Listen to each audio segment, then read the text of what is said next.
What is up, you lols? Fox Gamer here, and I know did two videos already where I talked about superheroes that I've created, but I decided that if I just do individual showcases, it will be a bunch of short videos, and I don't want that, so I'd rather just have this one long video where I talk about all of them. So that means I'm going to talk about Flamethrower and the Iron Claw again, but I'm also going to give some backstory on these characters. Um, like their origin story and how I originally came up with them when I was 9 or 10. I don't remember, but yes. So let's get into it. So this is Flamethrower. Original, you you know this guy. Originally, he was he wasn't supposed to be a part of the initial lineup, like the first team. Like the original Avengers were like Tony, Iron Man, Captain America. Yeah, like he wasn't a part of the main team. He kind of just showed up in the other adventures. He wasn't really a prominent character, and then eventually he would get lost in space and become a cyborg. I don't like that anymore, so I'm just gonna keep him as this fiery superhero that can shoot concentrated blasts of fire. Um, that's what these round things are going to be used for. I think that like he can control that can blast fire, and then these bits are kind of exhaust for excess flames that just kind of make him look cooler. So yes, he can punch and kick, but he can also just blast fire and even fly. He gets powerful enough to do that. So the origins, I think that most of these superheroes, they have the same origin story unless they're purposefully different for storytelling purposes. So this guy, he is just your normal everyday guy. Sometimes gets heated. Pay attention to that. But then one day this mysterious purple goo gets leaked into the sewer system, and somehow it gets past the water filtration system. It's one of the properties of this goo. It basically just it, if it's not controlled, it can basically do anything. It's not sentient. It just it's very mysterious, and no one really knows how to control it. But it gets into the sewer system, and then he goes to get a glass of water, right, from the sink, and he ingests some of this purple goo and starts developing fire powers and stuff. That's basically the origin of almost every character in this, except for the ones that are specifically not that. So, yeah, you know about this guy. So let's continue and talk about some more. Of course, the hero of second importance is the Iron Claw. This guy was actually a part of the initial lineup. He was this guy was actually an AI robot created. Well, he wasn't intended to be an AI. He was created by the villains of this world with this I'm going to use this pencil. He's got this special triangle piece here, and also has got the symbol on his chest, but really it's on his claw, and he's a robot, and the triangle, it's actually the center of his power. He's powered by the same purple goo. It isn't purple because they don't want people to know what it is. It's like a secret, right? And they don't want people to know what fuels him in case they want to make something bigger and better. Yeah, that's a cool story idea. I might incorporate that later into a new character. But yes, this guy. When I originally created him, I wanted this guy to be like the guy, the shady hero, the one that no one really knows if they can trust. But he still helps out. He still fights the bad guys. That's what the villains didn't know, that he was developing his own consciousness. Like, they were like, all right, we want you to rob this bank, and he'd do it, but then eventually he'd realize that it's wrong and turn against them and escape and eventually join the heroes. Yeah, this guy was actually a part of the initial lineup, which is kind of crazy because most of the characters I will showcase in this video are not. And yeah, that's basically this guy. So let's move on. This is a hero called the Porcupine. She is I like to think of this as an Asian person. That's her race. She was not a part of the original initial lineup, but there was a character. He wasn't a part of the lineup. He was just another hero like Flamethrower called Porcupine, and he was inspired off of Master Porcupine from Kung Fu Panda 3, the Jade version of him. He's an archer. He uses his quills as arrows, and I thought that that was a really cool concept. So I kind of made him, but like a human hybrid. So like it's porcupine, human, kind of weird combination. I have a couple more of those in this video, but this I decided not to do that. I decided to make the porcupine symbolize something, like the quills, the arrow. Yeah, you get the point. It's a female. I think she's Asian. There isn't really much to talk about her. Her power, she actually does have a power. It's very, very good precision. Like, she is very precise. Like, she almost never misses. That's her power. It doesn't really look like it, but yeah, that's her power. I like to think the heroes and villains I make, they at least have some sort of power, even if they do have a couple cool gadgets. Like the Iron Claw, he's a robot with the same purple goo that infected everyone else. Yeah. So that's basically Porcupine. Let's move on to the next one. This next hero is Treble Clef. This guy, he kind of existed in the original stories I would make, but he kind of didn't. Like, I didn't get to a point to incorporate him. I just thought him up like, oh, he's a cool hero. But I never really actually pursued that idea. And this guy, I did. He's like a sound hero. He can like blast concentrated sound. He's basically just Soundwave, but a superhero. And he's got the guitar, and he likes music. He's got this razzle dazzle sparkly coat, and those weird glasses, and the hair. That is basically this hero. He's just death by glamour. That's this hero. Death by glamour. Treble Clef is just death by glamour. Metatime. Oh boy. Anyway, that is, yeah, he's got the purple goo, ingests music power, sound power. That's basically this guy. Yeah. Next one. This is a character called Overdrive. He is a cyborg human car, and he is the world's first artificial superhero. Other than the Iron Claw. It's a kind of a weird because Iron Claw isn't a human, and technically he was made before Overdrive, but since Overdrive is kind of like a cyborg, it's different, and people call him the world's first artificial superhero. He's actually inspired by the Bayverse Sideswipe, because Sideswipe kind of rolls around on his wheels and slices with these long swords. And that's this guy, except he's a red car and a cyborg. You can see he's got this weird visor instead of actual eyes. And these things are kind of just on his head. He's got these metal shards to act as hair. His doors are these. Basically, he's just a robot with car armor. To add actually, he does roll around.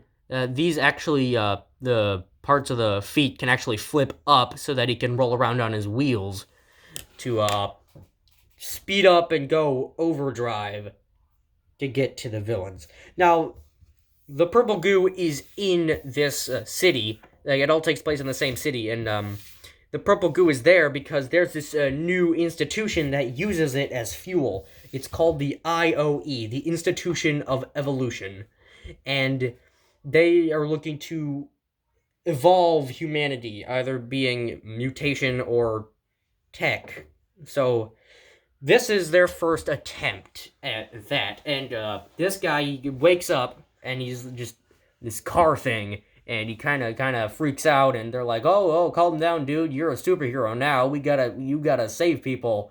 And he's like, "Okay." Like he doesn't really understand, and then like he realizes what they did to him. Like he remembers what happened because like his memory was kind of wiped, but then he remembered, and so he blames the institution for turning him into this.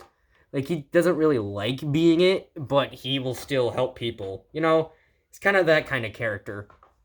Um, and their second attempt is, I think, his nemesis. Like if there's a series on this, then his first villain would be there's another character that I will talk about later. But let's go to the next one. You gotta see the hero after this behind him because some of the paper I use is thin and you can see through it. Just ignore that. Let me just get closer because for some reason some of these are very small. I drew them very small and I don't know why. This is Magnet Man. I actually looked up on Google.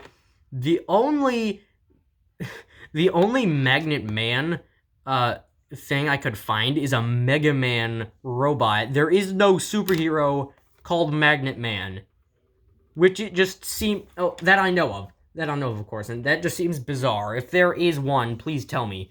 But that's just such an easy name.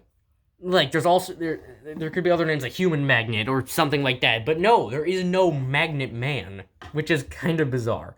This guy, he's like Overdrive. He's one of the recent heroes I've created. He was not part of the lineup initially. Yes, he's magnets. His left and right sides are the different poles of a magnet. His right side is the south pole, and the left side is the north pole. The left side is the north pole. North pole, south pole, and he's got the metal suit on and the different colors to differentiate his sides. I like to imagine that he has this stock of cannonballs, for lack of a better term, because he kind of just he grabs them with one hand and punches them with the other to launch them away because they're magnetic, and there's whatever pole that it does not go towards, he can use that to punch it really, really far, and like just like an actual cannonball. So that's this guy, and I like to think that this is the Paul Rudd Scott Lang character. He's the Ant-Man of the bunch. If there was a movie about these guys, this guy would be Paul Rudd would be the actor. That's all I want. If there's a movie with Magnet Man in it, Paul Rudd has to be Magnet Man. It's the law. This guy is the Bronze Basher. And he was a part of the initial lineup all those years ago, and his name then was just the Bronze. I don't know why, but I changed it to the Bronze Basher because this guy, he's a wrestler, right? And then he gets the purple goo, blah blah blah blah blah, becomes a superhero. But I like to think that he has this really powerful one-for-all attack called the Bronze Bash, and he kind of charges up, and when he punches, there's a bunch of bronze flares that comes out of his fist when he hits stuff, and that's basically this superhero. There isn't a lot to talk about with him. These are some new superheroes that I thought up of called Dawn and Dusk. They're the Lunar Twins, which is a riff on Lunar. I didn't want to name them Lunar Twins. I kind of wanted to do it kind of lunar, but not. So they're the Lunar Twins. Here is Dawn and here is Dusk. Dawn, I imagine these twins are very, very powerful. Like Dawn, she has light powers, right? And she can just flash light. She could blast light. She can also turn herself and other things invisible or visible. Because being invisible is just being transparent. And being transparent, that has a lot to do with science and light, if I remember correctly. So she can do that. Dusk, on the other hand, he's the more serious one. Dawn is kind of cheerful and happy. He's very, very serious. He's got the tattered cape, and he's darkness, obviously, and he's got like he could control darkness and kind of rip into reality, I guess. His powers aren't very specific. I haven't really thought up of what his powers are, except for darkness and Batman, I guess. But yes, those are these characters. Please ignore the very thin sheet of paper. This is another superhero called Surge. The original one was very Reverse Flash or Young Flash in terms of color, but and back then he wasn't a part of the initial lineup. He was the Flamethrower again, and originally his power was just speed. But this guy is different. This guy, the more energy drinks that he consumes, the faster he becomes. He's a skinny guy. He wants to get fit. Been going to the gym. Nothing's really working. He's been drinking the energy drinks, and the purple goo comes along, and now the more energy drinks that he consumes, he gets super fast, and save some people. That's what it's like. This next one is Ra, the Egyptian god of the sun. Kind of. He's not. I actually don't know what to do with this character. He was a part of the initial lineup, and the original Ra did not look anything like this.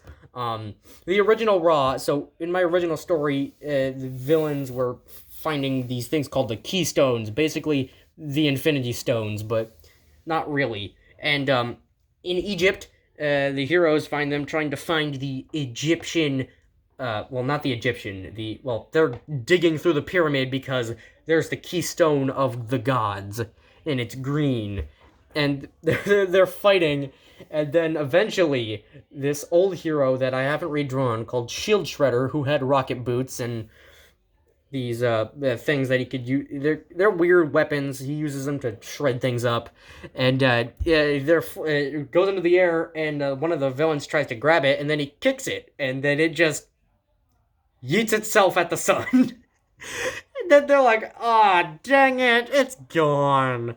And then they keep fighting.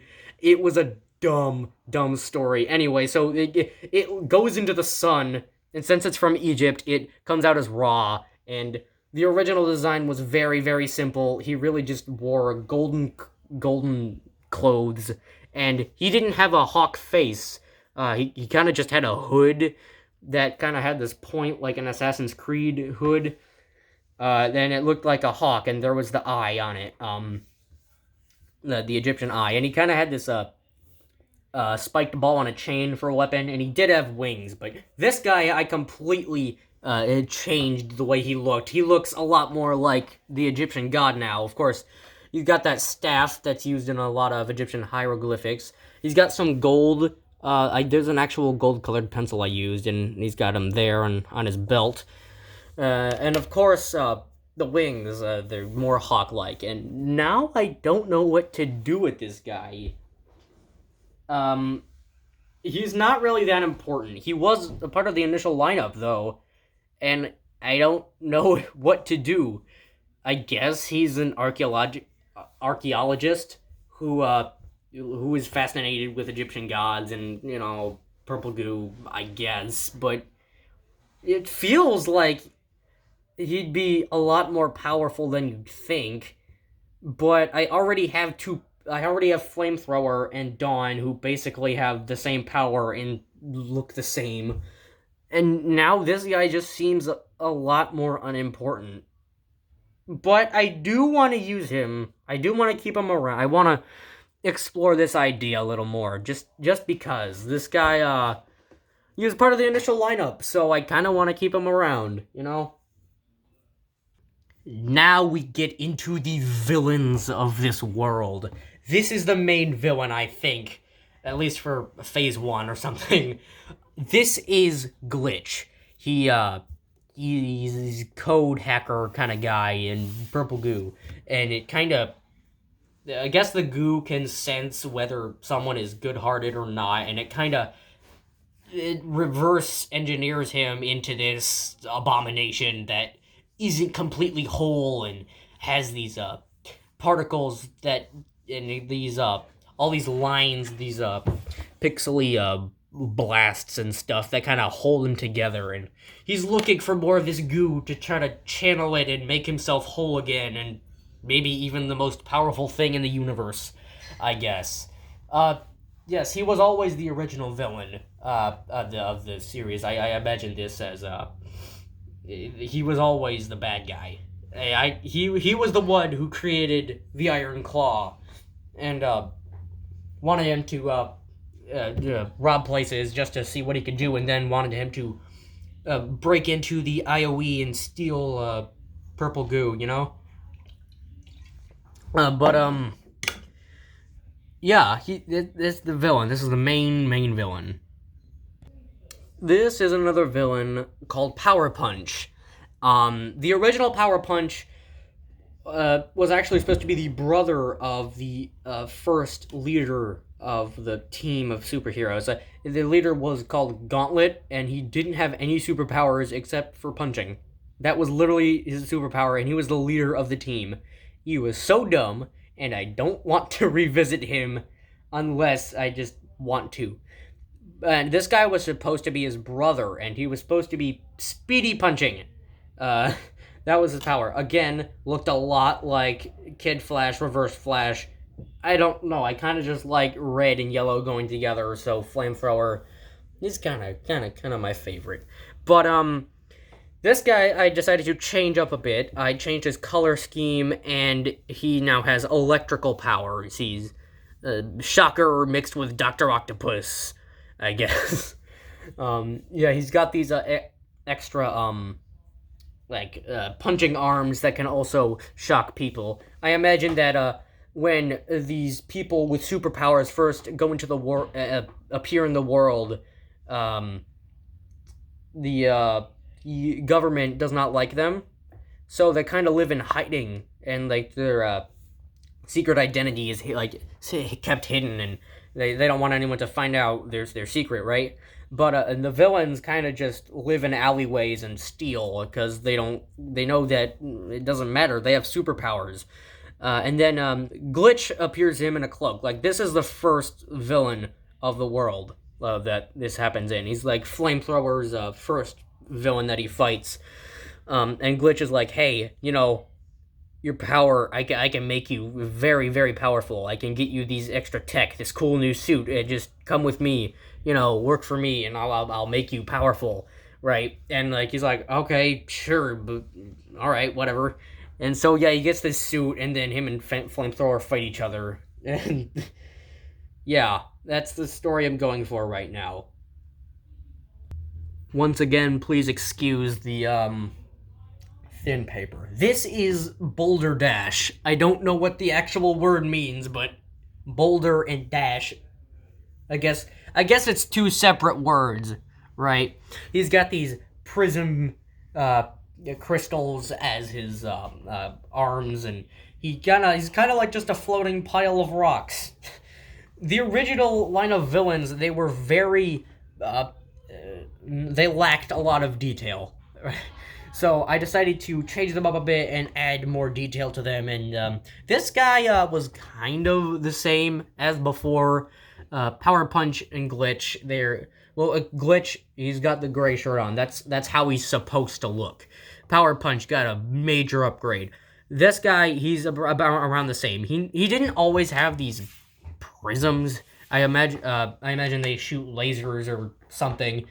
But yeah, he's rocks, a floating pile of rocks. He can kind of shift the rocks around to make himself shape differently. Like maybe he can move the prisms to his back and have hands or something. But this is just his a fighting pose, I guess.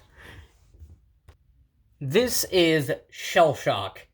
I originally imagined this character as just a guy with a shell for a hand, and it shoots lasers.